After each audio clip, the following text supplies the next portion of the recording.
Hola, soy Julio Vaqueiro. Estas son las noticias esta noche de lunes en Digital. Noticias Telemundo Digital. El miedo en Afganistán, la estampida en Kabul, la ciudad capital, por el pánico a los talibanes y por la retirada de las tropas estadounidenses. El presidente Biden defiende su decisión de abandonar esta guerra. Por ahora Estados Unidos se retira, pero envía refuerzos militares para continuar la evacuación. Además, el regreso a clase con cubrebocas. Miles de estudiantes vuelven a la escuela en Los Ángeles por primera vez en más de un año. Todos estos niños pueden ser expuestos, hay muchos que todavía no pueden ser vacunados. Y en Texas lo mismo. Dallas y San Antonio recomiendan el uso del tapabocas en la escuela, aunque una corte prohíbe que sea obligatorio. ¿Qué dicen los padres de familia? Equipos de rescate buscan sobrevivientes del terremoto en Haití. La tragedia crece, van al menos 1.400 muertos y ahora la tormenta Grace azota el país. Y el gobierno aprueba un aumento permanente de 25% en los sellos de alimentos que millones de personas reciben. ¿Quiénes se benefician? Entre la verdura y fruta y carne voy comprando a la semana más o menos como $200. Enseguida veremos lo que esta ayuda significa para tantas familias. Comenzamos en Afganistán con las imágenes del caos.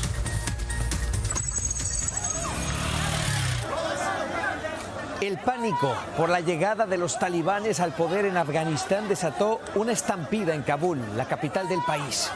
Miles de personas intentaron subirse a los aviones del ejército estadounidense como fuera. Aquí lo ve, algunos se colgaron del fuselaje de un avión. Un intento desesperado por huir después de que los insurgentes, los talibanes, se hicieran del control en el gobierno afgano. Al menos 7 personas murieron en estos disturbios. Y esta tarde, el presidente Biden defendió su decisión de retirar las tropas de esta guerra, aunque admitió que el colapso de Afganistán ha ocurrido más rápido de lo que esperaba su gobierno. Nos vamos a Washington, ahí está Cristina Londoño con detalles. Cristina, ¿cuál ha sido la reacción al discurso del presidente? Buenas noches. Así es, Julio, muy buenas noches. Y como era de esperarse, los ataques del Partido Republicano son claramente los más fuertes. Están diciendo que el presidente Biden no tiene noción de lo que se trata la guerra contra el terrorismo que está dejando al país expuesto, y también lo están culpando de la masacre de miles de afganos que dice que se viene ahora a manos del Talibán. Esto mientras los demócratas están cerrando filas con el mandatario y asegurando que Estados Unidos ya cumplió en Afganistán lo que fue a hacer. Las imágenes de satélite muestran la estampida humana, pero es de cerca que se aprecia la magnitud de la tragedia. Esta nave con más de 600 afganos a bordo despegó así. Otros pagaron con sus vidas al caer al vacío. Ante la condena de enemigos e incluso de aliados, el presidente Biden a la defensiva justificó su decisión. I stand squarely behind my decision. American troops cannot and should not be fighting in a war and dying in a war that Afghan forces are not willing to fight for themselves. Reconoció que no calcularon que el país caería tan rápido en manos del Talibán y prometió que no dejará en el olvido a los miles que apoyaron a fuerzas extranjeras como este traductor. Mi mayor miedo es por mis mujeres, por mis niños, por seguridad, por estudio, por trabajo, por negocio, por todos. Ellos afectan por todos. Nuestro colega de la NBC, Richard Engel, que reporta desde ayer la desesperación en el aeropuerto de Kabul, fue asediado a súplicas. She doesn't have any connection to the U.S. She's just here out of desperation. She's saying, please do something. Take my son. Los cambios ya son evidentes. Las mujeres que habían logrado destaparse, estudiar y salir solas, otra vez cubiertas o escondidas como la madre, esposa e hijas del traductor. Sí, la gobernación de talibanes como antes, y pues mejor cerrar en casa que salir fuera, que las matan. Biden prometió que esto no le pone fin a la guerra contra el terrorismo. Y a los que perdieron familiares o se jugaron la vida en ese país, como Roger Pardo Maurer, les dijo que no fue en vano. La furia de saber que esto jamás debió haber pasado. Era completamente evitable. Se manejó mal se maneja mal, y eso es lo que llevó a esta debacle humanitaria y esta humillación que estamos viendo. Nadie imaginó que la salida de Afganistán sería así. Cristina Londoño, Noticias Telemundo. Bueno, la de Afganistán ha sido la guerra más larga en la historia de Estados Unidos, con un alto costo de vidas humanas. En los 20 años de conflicto bélico fallecieron más de 2.400 miembros de las tropas estadounidenses y más de 3.800 contratistas. También entre las fuerzas aliadas de la OTAN hubo más de 1.100 bajas.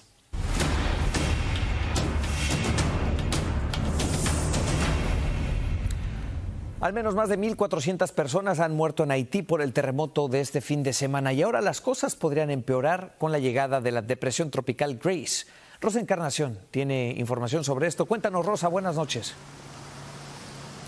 Buenas noches, Julio. Cuando Haití apenas empieza a cuantificar sus pérdidas humanas y económicas tras el devastador terremoto, un nuevo enemigo amenaza con empeorar su situación. Las lluvias de Grace llegan como otro castigo al sur de Haití, la zona que fue más golpeada por el sismo del sábado. Las torrenciales lluvias, inundaciones y corrimientos de tierra dificultan los trabajos de rescate y recuperación. Además, las condiciones climáticas limitan la llegada de la aclamada ayuda por aire, mar y tierra. Ya varios países se han volcado en solidaridad. Estados Unidos envió un equipo para apoyar la búsqueda y el rescate. En América Latina también han tendido su mano amiga México, Colombia, República Dominicana y Chile. La embestida de Grace es como llover sobre mojado en un pueblo arropado por los escombros, con sus hospitales desbordados de heridos, lleno de incertidumbre, con el dolor a flor de piel y donde la angustia predomina. Hasta el momento, según la Oficina de Protección Civil, más de 7.000 casas quedaron destruidas y casi 5.000 dañadas, incluyendo hoteles, escuelas e iglesias.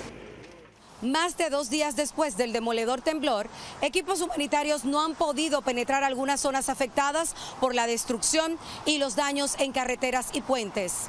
Vuelvo contigo, Julio.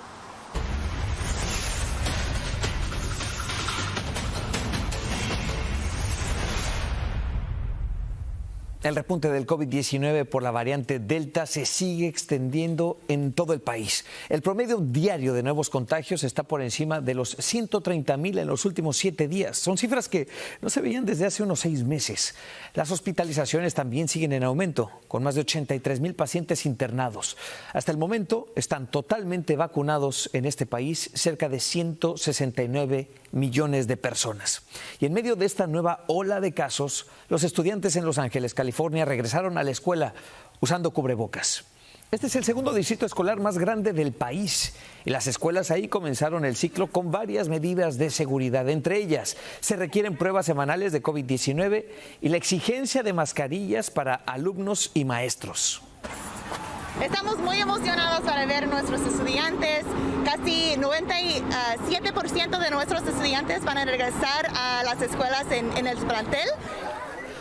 Más de 600,000 estudiantes regresaron a las escuelas de Los Ángeles, pero en otros estados, pues continúa el debate sobre las mascarillas en el salón de clases. ¿Debe o no ser obligatorio el tapabocas? En Texas, la Corte Suprema Estatal falló a favor del gobernador Greg Abbott y prohibió que el cubrebocas sea obligatorio, como lo exigían los condados de Dallas y Béjar para las escuelas. Pero esos gobiernos y otras localidades mantienen la solicitud de que sus alumnos lleven mascarilla en el salón de clases. Tenemos que ayudarlos y la única manera de hacer eso es el requerir las mascarillas en todas las escuelas. En Florida, tras la amenaza del gobernador de cortar fondos estatales a los distritos escolares que impongan el uso del cubrebocas, la administración Biden aseguró que ellos les otorgarían los recursos. Con los casos al alza en Texas, el estado solicitó al gobierno federal 5 camiones trailers para almacenar cadáveres. Esto previendo un incremento de las muertes por COVID-19 en las próximas semanas. Los camiones de FEMA estarían en San Antonio y en otros condados, otras ciudades que lo soliciten. En la última semana han muerto en promedio 80 personas cada día en el estado de Texas. Bueno, esta noche trascendió que el gobierno de Biden anunciará pronto que la mayoría de las personas que ya están vacunadas deben recibir una tercera dosis a los 8 meses para fortalecer su defensa. Justamente, la farmacéutica Pfizer dijo que estudios preliminares que ya presentaron a la Administración de Alimentos y Medicinas, la FDA, respaldan el uso de una tercera dosis de su vacuna contra el COVID-19. La compañía asegura que los participantes que recibieron un refuerzo entre 8 y 9 meses después de la segunda dosis tuvieron un mayor número de anticuerpos. Cambiamos de tema, hablamos ahora de las ayudas de alimentación que ya se extendieron por la administración Biden. Más de 42 millones de personas recibirán un 25% más en sus cupones de comida. Francisco Fajardo tiene detalles. La necesidad es enorme. La inflación sigue disparando los precios de los alimentos más básicos, mientras muchos no se recuperan de una crisis provocada por la pandemia. Todo ha subido, todo. Nada está estable. Naranjas, verdura, carne. El dinero no alcanza. Por eso hoy se anunció el mayor aumento en beneficios de la historia para el programa de asistencia nutricional o cupones de alimentos. 42 millones de personas que actualmente lo reciben verán más de un 25% adicional cada mes. Yo recibo al mes como 200 por ahí, no recibo mucho. Es decir, si antes de la pandemia una persona recibía $121 al mes como beneficios para alimento, ahora recibirá $36 adicionales. Algunos aseguran que no es suficiente. Entre la verdura y fruta y carne voy comprando a la semana más o menos como $200. Pero ¿para qué alcanzan $36 más al mes? Según el precio promedio a nivel nacional, una persona puede comprar hasta 4 galones de leche, 4 paquetes de huevos y 6 libras de pollo entero. Se espera que el aumento en la ayuda llegue a partir de octubre. Mientras tanto, algunos seguirán evitando los supermercados y acudiendo a los bancos de comida. Son muchas nuevas familias cada semana que nos dicen, todavía, con todo y que supuestamente ya estamos de nuevo fuera en el trabajo o fuera de las restricciones, no me alcanza, tengo que venir aquí para poder sobrevivir.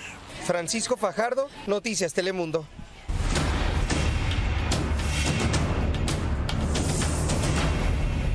El ídolo de la canción ranchera, Vicente Fernández, se recupera lentamente en Guadalajara después de la caída que sufrió hace ya 10 días. Hoy sus médicos informaron que le colocaron un dispositivo en la tráquea para que pueda respirar mejor. Dijeron también que se encuentra sin sedación, está despierto, consciente y que está interactuando con su familia. Buena noticia. En la Ciudad de México, la explosión de un edificio dejó una persona muerta y más de 20 personas heridas. De acuerdo con las autoridades, la acumulación de gas provocó este estallido, pero los vecinos habían reportado una fuga y nadie atendió sus llamados. Jacibe Pérez tiene detalles. Las imágenes parecían extraídas de una zona de guerra. Los muros se habían derrumbado, los pasillos desaparecieron, el techo y el piso ya no existían, pues la fuerte explosión, como cuenta Angélica, destruyó todo lo que había dentro de este edificio habitacional. Uno piensa lo peor, pero pues ya al ver a mis compañeras que estaban bien y pues ahora sí lo que hicimos fue nada más correr a salir.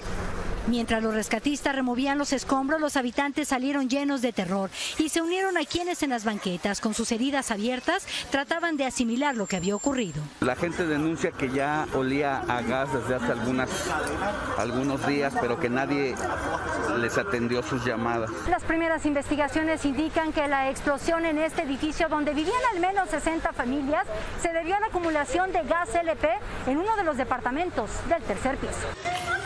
Luego de la detonación, los vecinos, como este hombre que apenas había entrado a la recepción, se apoyaron uno al otro para abandonar la estructura que ya no tenía vidrios y amenazaba con venirse abajo en cualquier momento. Nada más se cimbró, fue todo lo que pasó.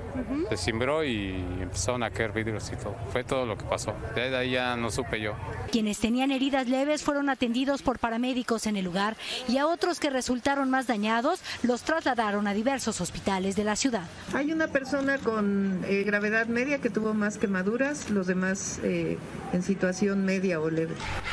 El inmueble fue evacuado completamente y la gente solo pudo entrar por algunas pertenencias, ya que hasta ahora no saben si recuperarán o no sus hogares. En México, Jacibe Pérez, Telemundo. Hoy Guatemala atraviesa una crisis pública por una oleada de nuevos casos de COVID-19 que no tiene control. Y aunque hay restricciones para la entrada de extranjeros, los deportados express que llegan desde Estados Unidos a la frontera entre México y Guatemala ingresan sin ningún tipo de revisión médica. Y así lo reporta Jenny Corado. Ni un empleado de salud pública ni requerimientos de vacunación. Así ingresaron este día decenas de familias centroamericanas deportadas desde Estados Unidos hacia la frontera El Ceibo entre Guatemala y México. Pese a que la imposición del estado de calamidad en el territorio guatemalteco por la pandemia exige mayores controles sanitarios en las fronteras.